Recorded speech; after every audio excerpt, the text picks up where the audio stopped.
ये मेरे गांव की सबसे बड़ी नहीं आप मछली पाओ।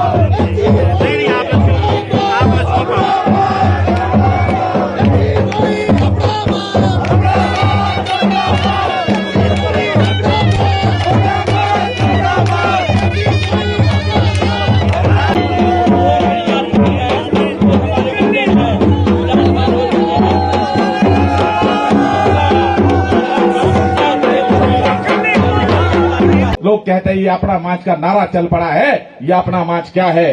तो मैं आज इस मंच से फिर कह रहा हूं, अपना मांच है जो अपने लोगों की दर्द को समझे, गरीबों की दर्द को समझे। अपना आदमी वो है जो कोटगढ़, कुमारसैन, सिवान, मलेंडी, शांगरी, सिहल, हमारा चदारा, हमारा धर्मपुर, रतेश इस इलाके में पैदा हुआ है, यहीं का है, वो अपना आदमी है। अपना आदमी वो नहीं है जो गिरी पार से हमारे ऊपर चौपाल विधानसभा क्षेत्र से राज करना चाहता है, वो अपना आदमी नहीं है, ये स्पष्ट करना चाहता।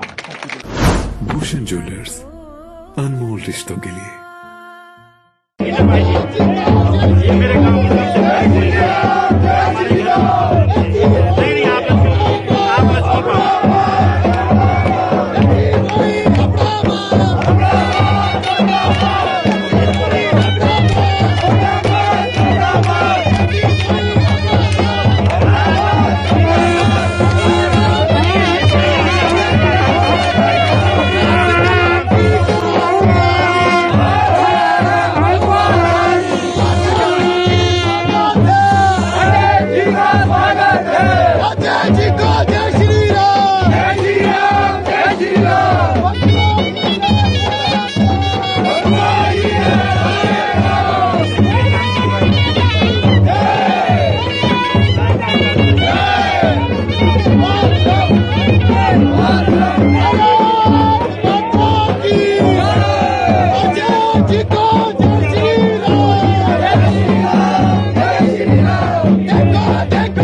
मतियाना के प्रधान गंगोक्ता जी का भी यहाँ पर हार्दिक अभिनंदन और स्वागत है।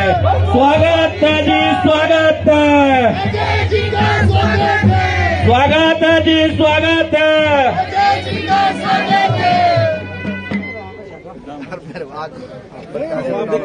हमारे मध्य में हमारा सौभाग्य ऐसा है कि सबसे बड़ी बात है कि देवभूमि उत्तराखंड से माननीय शिक्षा मंत्री जी के आज पावन चरण हमारे इस देवस्थली पर पड़े हैं। इसके लिए मैं इनका यहाँ आने पर स्वागत और अभिनंदन करता हूँ और आप सबसे भी निवेदन करता हूँ कि आप आगे आए, ऐसे महापुरुष को हम तालियों के साथ स्वागत करें, अभिनंदन करें। हम और आप और ऐसी महान विभूतियों की उपस्थिति में यहाँ पर एकत्र हुए हैं, उसके लिए मैं आप सबको भी बहुत बहुत धन्यवाद देता हूँ। और मंच पर आसीन हमारे प्रत्याशी भाई अजय श्याम जी, आपका तो अपना घर है, आप पहले भी कई मर्तबा यहाँ पर आए हैं, लेकिन आज भारतीय जनता पार्टी के प्रत्याशी के रूप में आप यहाँ पर आए। ग्राम पंचायत केलवी की ओर से आपका यहाँ आने पर भी स्वागत और अभिनंदन करता हूँ। आजाद जी को जय श्री राम, जय श्री राम, जय श्री राम। लेकिन कमी किस चीज की है? कमी है तो एकजुट होने की है। कमी है तो ठेव का नेता बनाने के लिए एक आवाज में अजय श्याम जी के साथ कंधा से कंधा मिलाने की है। अगर कमी है तो कमी है बाहर से हाईजैक करके लाने के लिए, जो हमारे कुछ नेता बाहर से बिन पते का जो लिफाफे ढूंढ कर ला रहे हैं, जिनका की कोई एड्रेस नहीं है। उस लिफाफे ने, उस चिट्ठी ने कहां पहुंचना है? आज मैं उन लोगों को से भी आग्रह करता हूं और करबद्ध निवेदन करता हूं कि आज ठेव क्षेत्र, ठेव कुमारसंद क्षेत्र उस ट्रांसफार्मर के साथ जुड़ना चाहता है जहां से कि विकास का कंठ बहता है, विकास की गंगा बहती है। हमारा दुर्भाग्य रहा प्रतिशोध में इतना हमारे कुछ लोग करेंगे कि पिछले 5 वर्षों में जो निर्णय लिया वो अब सबने भुगता है। आगे हम ऐसी गलती ना करें। हम निरंतर अगर हमें विकास की लड़ी को पकड़ना है तो अजय श्याम जी का साथ में कंधे से कंधा मिलाकर देना है। आज मेरा परम सौभाग्य है कि मैं कालूनाग देवता के चरणों में पंडित साधराम जी, जो ठेव से प्रतिनिधि रहे, विधायक रहे, मैं उनका, जब आप मुझे कंधों पर उठाकर नचा रहे थे तो मुझे लग रहा था कि ये उस समय अब आ गया है। जो इच्छा सबकी थी वो आज उस इच्छा को बल देने के लिए स्वयं पंडित साधराम जी भी हमें आशीर्वाद दे रहे हैं, कालूनाग देवता हमें आशीर्वाद दे रहे हैं।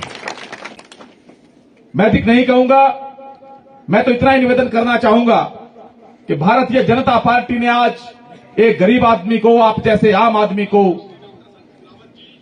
जो बिल्कुल साधारण परिवार में पैदा हुआ है, उसको भारतीय जनता पार्टी का टिकट देकर के ठेव के 85,700 मतदाताओं को यह टिकट दिया है। यह टिकट आपका टिकट है, इसके सम्मान की रक्षा करना आप ही का धर्म है। आज से पूर्व यहां परिवारवाद और पूंजीवाद का बोलबाला था, लेकिन आदरणीय मोदी जी के नेतृत्व में जिस देश में शुद्धिकरण हुआ है राजनीति का, उस शुद्धिकरण में परिवारवाद और पूंजीवाद, जो किसी भी देश के लोकतंत्र के लिए ग्रहण होते हैं, उस ग्रहण को हटाने का काम मोदी जी कर रहे हैं और आम गरीब परिवार के बच्चों के लिए राजनीति के द्वार खोल करके सेवा करने का उन्हें अवसर प्रदान कर रहे हैं। मोदी जी जानते हैं कि परिवारवाद और पूंजीवाद से निकले हुए नेताओं ने इस देश में केवल और केवल भ्रष्टाचार फैलाने का काम किया है, जबकि गरीब के घर से निकला हुआ व्यक्ति एक तरह से सेवा की गंगोत्री राजनीति में वो गरीब के घर से निकलती है। उसका उदाहरण है कि आदरणीय मोदी जी चाय बेचने वाले के बेटे हैं और आदरणीय जयराम ठाकुर जी एक मिस्त्री के बेटे हैं। इन दोनों ने गरीबों की सेवा करके सिद्ध किया है कि गरीब व्यक्ति, गरीब घर से निकला हुआ आम आदमी के दर्द को जानता है। मेरे इस यहां तक के सफर में मैं आप केलवी पंचायत के लोगों का ऋण नहीं चुका सकता। भाई कमलेश जी दिन और रात हमारे साथ खड़े रहे और आप सैकड़ों की संख्या में, हजारों की संख्या में हमें लगातार आशीर्वाद देते रहे। जिला परिषद के चुनाव में जो कुछ कमी रह गई है, वो कमी आपका ये बेटा विधायक बन करके यहां पूरी करेगा। आप ये मान करके चलना कि विधायक आपकी पंचायत का बना है, आपके क्षेत्र का बना है। आज मुझे हर्ष हुआ, इतना जोरदार अभिनंदन और स्वागत हर जगह हो रहा है। मैं धर्मपुर से आया, धर्मपुर में स्वागत हुआ, ऊपर हम पड़ी में गए, इतना दूर जहां कोई जाता नहीं वहां स्वागत अभिनंदन कर रहे हैं लोग। और मैं पहले दिन से कह रहा हूं कि टिकट की उतनी खुशी में मुझे नहीं है जितनी आंखें खुशी में मैंने ठेव के आम गरीब आदमी की नम देखी है। ऐसा लग रहा है जैसे टिकट उनको मिला है। आज आप मुझे कंधे पर नचा रहे थे तो ठेव की किसानी, ठेव की गरीबी आज गरीबी को नचा रही है, गरीबी झूम के नाच रही है। लेकिन आज तक तो गरीबों के कंधे पर अमीरी ने नाच किया है। अब ये समय आ गया है, राजनीति में उलटफेर हो गया है। मैंने कहा परिवारवाद और पूंजीवाद से मुक्ति का ये समय है। और कई बार लोग कहते हैं ये अपना मांच का नारा चल पड़ा है, ये अपना मांच क्या है? तो मैं आज इस मंच से फिर कह रहा हूं, अपना मांच है जो अपने लोगों की दर्द को समझे, गरीबों की दर्द को समझे, उन जैसा जीवन जिए, उनके बीच में रहे, ठेकेदारों को ठेकेदारी करने का मौका वोटों की न दे। अपना आदमी वो है जो कोटगढ़, कुमारसैन, सिवान, मलेंडी, शांगरी, सिहल, हमारा चदारा, हमारा धर्मपुर, रतेश इस इलाके में पैदा हुआ है, यहीं का है, वो अपना आदमी है। अपना आदमी वो नहीं है जो गिरी पार से हमारे ऊपर चौपाल विधानसभा क्षेत्र से राज करना चाहता है, वो अपना आदमी नहीं है, ये स्पष्ट करना चाहता।